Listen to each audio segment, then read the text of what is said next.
Figure CEO Brett Adcock announced a significant manufacturing milestone this week, claiming that March 2026 saw more robots produced at the company's BotQ facility than in Figure's entire history combined.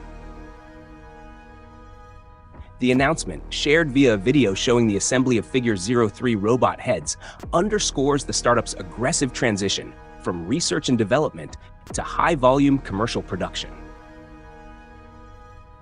While Adcock did not provide specific unit counts, the claim points to a rapid acceleration in throughput.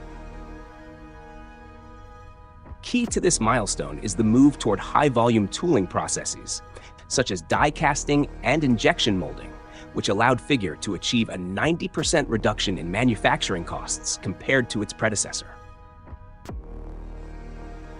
This hardware maturation is designed to support the Helix 02 architecture, a software 2.0 approach that eliminates over 100,000 lines of hand-coded C++ in favor of end-to-end neural networks.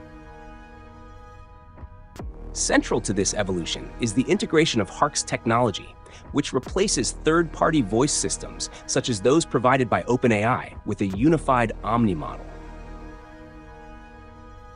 By embedding HARC directly into the hardware, Helix 02 can now process speech, reasoning, and physical action simultaneously within a single, cohesive intelligence.